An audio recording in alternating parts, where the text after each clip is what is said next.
네, 시간 되어서 CID 컨퍼런스 시작하겠습니다. 오늘 발표드릴 주제는 메디트로닉사의 트레이지 핫펠리어 테크놀로지입니다. 일단 트레이지 핫펠리어 테크놀로지에 대해서 간략하게 소개하고 그 알고리즘과 클리니컬 에비던스 그리고 세팅하는 방법과 현재 세브란스 병원에서 진행 중인 스터디에 대해서 순서로 발표를 하도록 하겠습니다. 일단 핫펠리어는 점차 환자가 늘어나고 있는 추세이고 미국 데이터에 의하면 현재 2023년도쯤에는 800만 명 정도가 핫펠리어 환자가 발생할 것으로 예견되고 있고, 평균적인 그 핫펠리어 코스트는 입원에 따른 코스트는 15,000달러 정도로 예측되고 있습니다. 그리고 이런 핫펠리어 어드미션이 이제 있을수록 서바이벌이 감소되는 것은 잘 알려지는 사실입니다. 뭐 유럽에서도 마찬가지로 토탈 헬스케어 버짓의 2% 정도가 핫펠리어 환자한테서 사용되고 있다고 하고, 핫펠리어랑 관련된 이제 코스트의 60%는 입원 치료를 하게 되면서 그 코스트가 나가게 된다고 알려져 있습니다. 그래서 이 트레지 핫펠리어 테크놀로지는 그 이전에는 핫펠리어를 예측하는 어떤 디컴펜세이티드 핫펠리어를 예측하는 그 리스크에 대해서 자동화된 그 메커니즘이 없었다고 하면, 이 트레지 핫펠리어 시스템을 이용해서 디바이스의 어떤 파라미터를 통해서 이 핫펠리어 디컴펜세이션의 하이 리스크 그 페이션트를 선별할 수 있는, 자동적으로 선별할 수 있는 시스템이라고 보시면 되겠습니다. 그래서 기존의 시스템은 리모트 모니터링을 했을 때 그 수집된 정보가 사이버링크 네트워크를 통해서 수집이 돼서 클리니션이 직접 리뷰를 통해서 하이리스크 페이션트인지를 이제 선별해야 됐던 시스템이었다고 하면, 이 트리아지 핫펠리어 시스템은 자동적으로 이제 리스크 스코어가 계산이 돼서 하이, 로우, 그리고 미디엄으로 이렇게 리스크가 선별이 되고, 그에 따라서 이제 자동화되고 쉽게 그 핫펠리어 어드미션에 대한 리스크를 평가할 수 있다는 장점이 있다고 볼 수 있겠습니다. 그래서 그 알고리즘에 대해서 간단하게 설명을 드리자면은, 이전의 스터디를 통해서 이제 알려져 있는 그 리스크 스코어에 필요한 파라미터는 이 9가지입니다. 이 9가지의 리스크 스코어를 통해서 알고리즘을 통해 그 30, 데이터 수집의 30일 이전까지 모아진 그 파라미터를 가지고 30일 이후에까지 헛밸류 하스피탈리제이션의 리스크를 구해서 하이, 미디엄, 로우 그룹으로 나누게 되고, 그 이전 데이터에 의하면은 로우 그룹에 비해서 하이 그룹에서 핫밸류 어드미션의 그 리스크가 10배 이상 증가한다고 알려져 있고, 로우 그룹에서는 핫밸류 어드미션에 대해서 네거티브 프레딕티브 밸류가 99.4%로 확인된 바가 있습니다. 어, 앞서 말씀드린 것처럼 30일 이전까지의 데이터를 이제 수집을 해서 30일 이내에 발생할 핫밸류 어드미션을 이제 예측한다는 내용이고, 그 데이터를 수집하기 위해서 임플란트 이후로부터는 적어도 65일 정도 지나야지 데이터 수집이 완료된다고 합니다.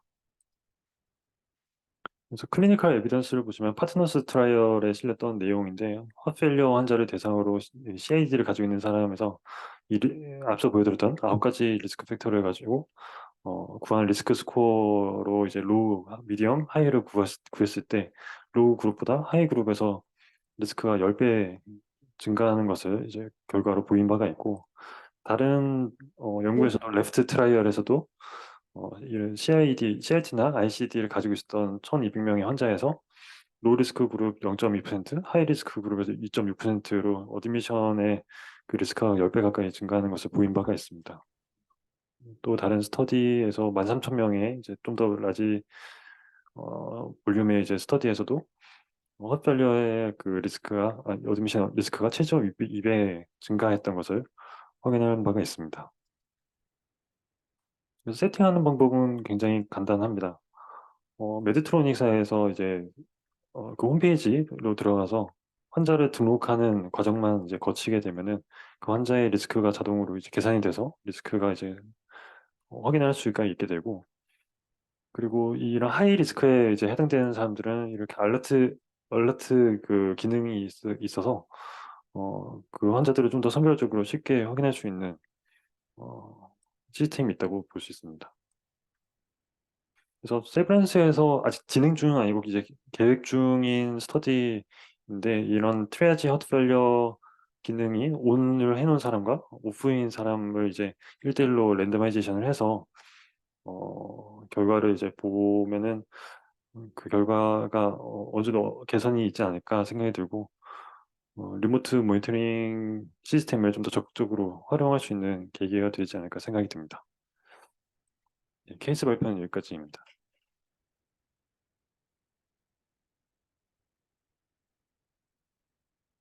혹시 코멘트나 질문 있으시면 그 실제로 이게 데이터 저기 김철민 부장님 그 데이터 이거 전송이나 이런 게 얼마 주기로 된다 그랬었죠? 이게 3개월이라 그랬었나요? 한 달이라 그랬었나요? 그, 예, 교수님 안녕하십니까? 답변 드리겠습니다. 데이터 트랜스미션은 원하시는 대로 주기가 가능하고요. 가장 빠른 시점은 이벤트가 있고 그 다음 날로 프리퀀시 설정이 가능합니다. 아니 그게 아니고 레귤러하게 뭐 이렇게 가는 거는 뭐 노미널로는 요즘 외국에서는 얼마 정도나 세팅한대요? 네, 저희 매뉴얼에서는 한 3개월 정도로 트랜스미션을 예상한다라고만 코멘트하고 있고요. 해외 기존 연구 사례 같은 경우는 3개월 정도 보고 있었던 걸로 확인하였습니다. 3개월로. 알겠습니다. 예. 우리 그 에보트 거는 지금 어떻게 하고 있는지 혹시 누가 답해 줄 수 있나요? 유상혁 선생님 혹시 에보트 거 지금 어떻게 하고 있어요? 박상혁 선생님이 더 알려나?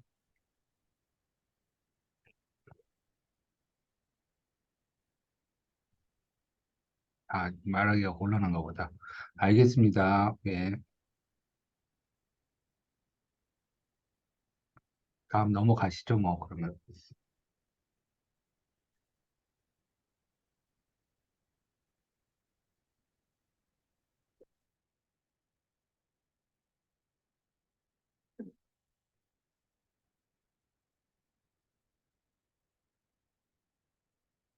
예, 안녕하십니까. 저는 강사 박한진입니다.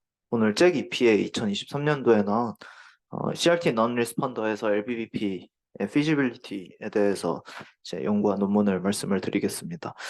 일단 대부분의 CRT와 관련된, 그러니까 LBBP와 관련된 연구들은 이제 드노보 CRT 혹은 드노보 LBBP를 비교했었는데 여기서는 이제 Non CRT Responder에 대해서 이제 LBBP로 바꾸는 게 이제 의미가 있을지를 연구했다는 점이 이제 다른 연구들과 다른 점이고, 이제 결론적으로는 CRT non 리스폰더에서 LBP로 이제 바꿀 경우에 좀 더 좋았다라는 결론의 논문입니다.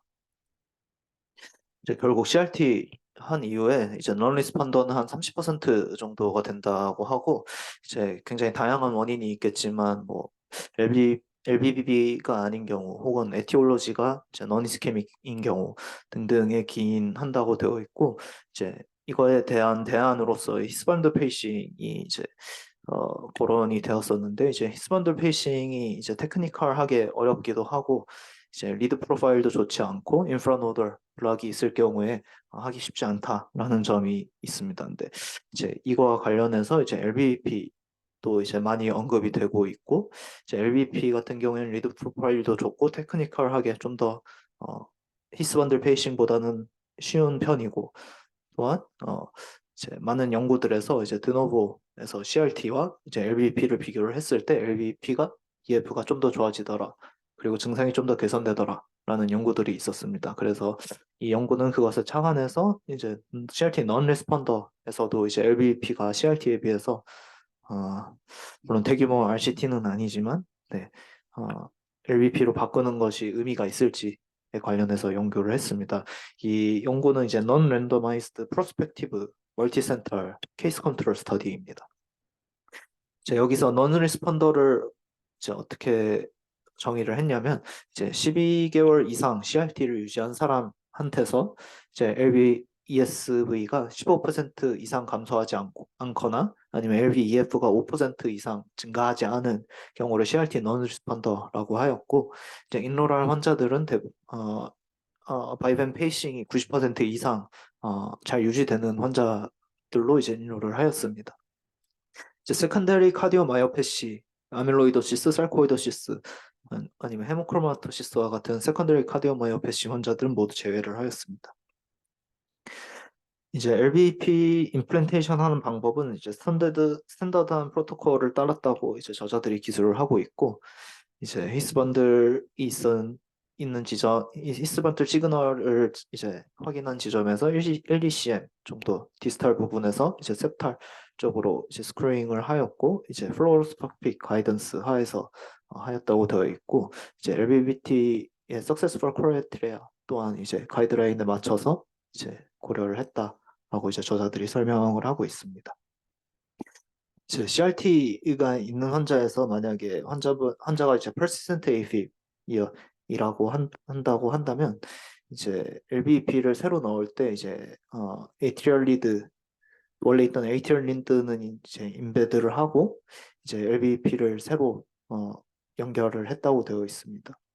이제 만약에 LVP를 넣고 나서 이제 intrinsic QRS와 이제 퓨전을 했을 때 QRS correction이 이제 된다고 하면은 이제 원래 있던 이제 LV 리드는 이제 임베드 하였다고 되어 있고, 만약에 코렉션이 되지 않는다라고 하면은 이제 RV 디피브릴레이터 혹은 RV 리드를 이제 임베드를 하고 이제 대신 LVP를 거기다가 연결했다라고 되어 있습니다. 결론적으로 이제 LVP 옵티마이즈드 CRT와 이제 섞여 있는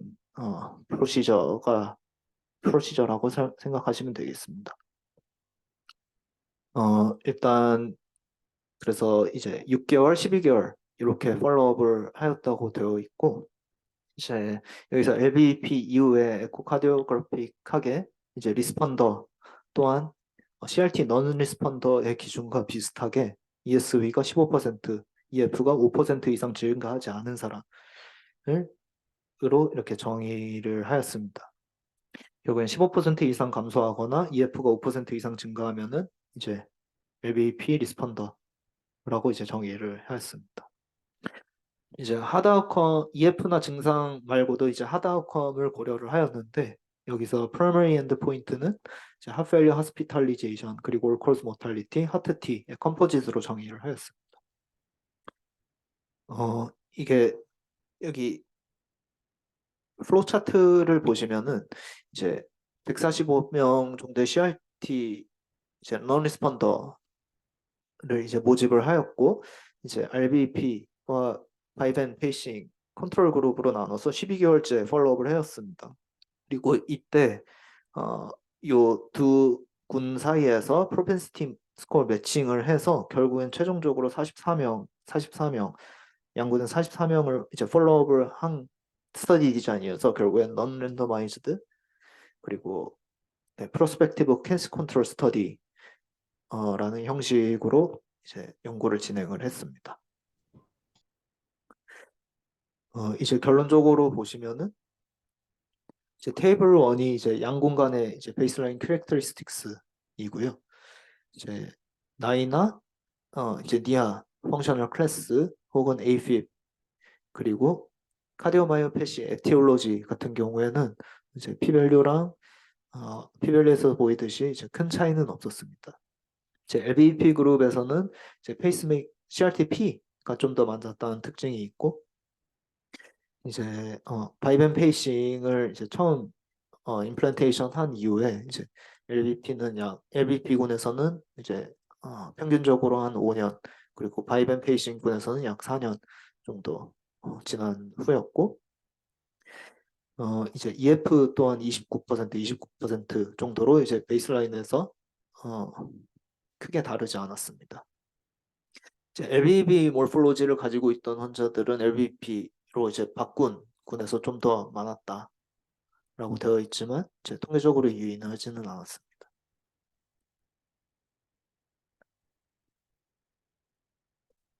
메인 피겨는 이 테이블 2입니다.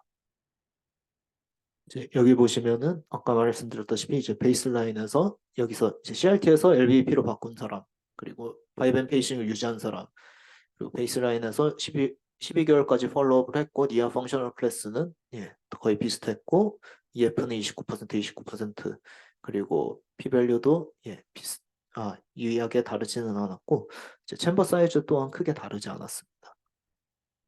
6개월이랑 12개월째를 보시면은 니아 펑셔널 클래스에서 보시면은 니아 3, 4가 LBP군에서 이제 바이벤 페이싱보다 더 적음을 알 수 있고요.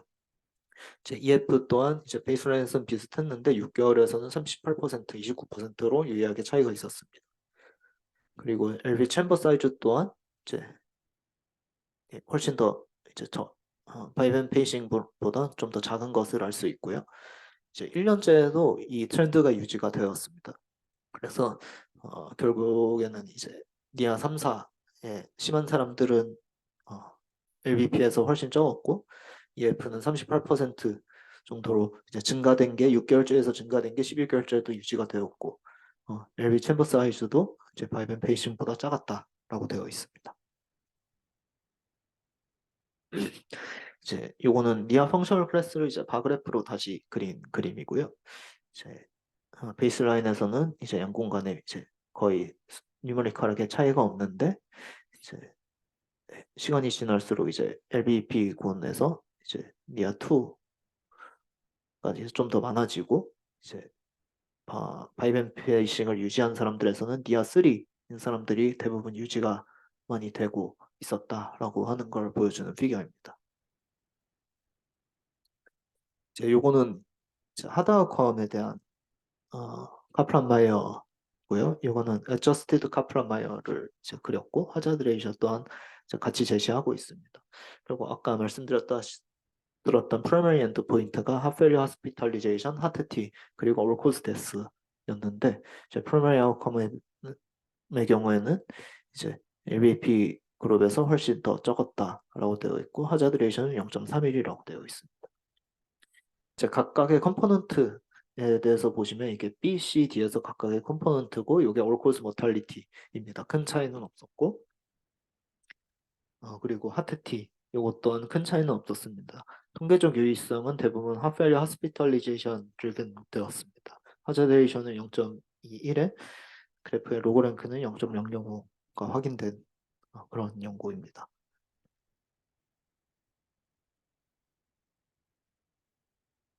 예. 그리고 이제 LBP 군에서 이제 LBP가 이제 더 CRT를 유지한 것에 대해서 하드 아웃감이나 심텀 그리고 EF 등이 좋아졌었는데 이제 LBP 군 내에서 이제 리스폰스가 있었던 사람과 없었던 사람들을 이제 비교를 하여서 이제 어떤 요인이 좀 더 LBP로 바꿨을 때 리스폰더가 될 확률이 높았나라고 하는 거를 이제 간접적으로 보여주는 표입니다. 그래서 결론적으로 통계적으로 유의한 것만 보시면은 이제 LBB 모폴로지가 인트린식 리듬이 LBB 모폴로지일수록 LBP를 했을 때 이제 넌 CRT 리스폰더에서 LBP가 더 좋았을 확률이 높았다라고 생각할 수 있고 여기서 LVEDB랑 LVEDD 그 LVESD를 보시면은 이제 결론적으로 리스폰스가 있었던 사람은 LV 챔버 사이즈가 좀 더 작았던 사람입니다. 결론적으로 CRT 넌 리스폰더에서 LBP로 바꿀 경우에 리스폰더가 될 확률은 LBP 인트린식 리듬이 LBB이거나 LB 챔버 사이즈가 좀 더 작은 사람들한테서 좀 더 유용하겠다라고 이제 저자들은 기술을 하고 있습니다. 이제 결론적으로 이 저자들이 말하는 것은 이제 CRT 넌 리스폰더에서 이제 LBP의 효용성을 본 연구는 이제 요 연구가 처음이라고 되어 있고 이제 LBP 옵티마이즈드 CRT를 이제 결론적으로 받은 사람이 이제 일부 섞여 있었지만 이건 한 44명 중에서 7명 정도로 이제 작았다라고 되어 있습니다. 대부분의 경우에는 이제 LVD들을 제거하고 LBP만 한 사람들이 대부분이었다라고 이제 저자들이 설명을 하고 있습니다. 그리고 LBP를 이제 새로 넣는다고 해서 이제 제너레이터를 새로 바꿔야 되거나 하는 경우는 이제 없었다고 되어 있고요. 이제 결론적으로 여기서 얘기하는 LBP에 대해 CRT 넌리스폰더에서 이제 LBP가 좋았던 이유를 이제 설명을 하고 있는데 이제 대부분의 경우에는 뭐 CRT non-responder가 될 만한 이유, 뭐 intraventricular conduction delay가 있거나 non-ischem이거나 이제 ventricular scar가 있거나 한 경우에 이제 CRT non-responder가 될 확률이 높은데 이제 어느 정도 LVP에서는 이런 점들을 커버할 수 있다라는 점들을 간략하게 설명을 하고 있는데 이제 대부분의 직접적인 설명은 없습니다. 메커니즘에 대한. 어, 예, 그리고 또한 이 연구는 이제 EF나 심텀을 넘어서 이제 non-randomized이지만 하드 아웃컴 또한 개선할 수 있다라는 것을 보여준 연구에서 또 의미가 있다라고 이제 저자들이 설명을 하고 있었습니다. 이제 결론적으로 CRT non-responder에서 LVAP로 이제 업그레이드 하는 것은 이제 EF, 니아 심토마틱 클래스 그리고 LV 챔버 사이즈에 더해서 하드 아웃컴을 개선할 수 있는 어, 그런 방법이 될 수 있겠다라는 가능성을 제시하고 있는 것으로 있는 논문이고 이제 더 랜더마이즈드 라지 스터디들이 필요하다라고 이제 언급하면서 이제 논문 마무리하고 있습니다. 이상입니다.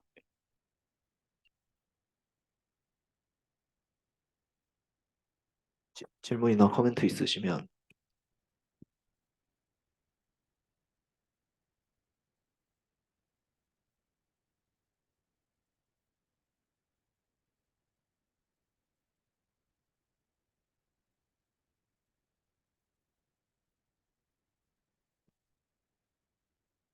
랜덤은 아닌 거죠. 예, 랜덤은 아닙니다.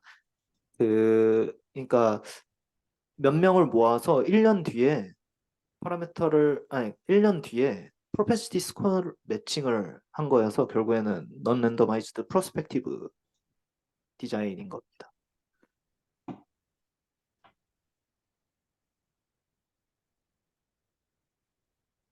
알겠습니다. 예, 감사합니다.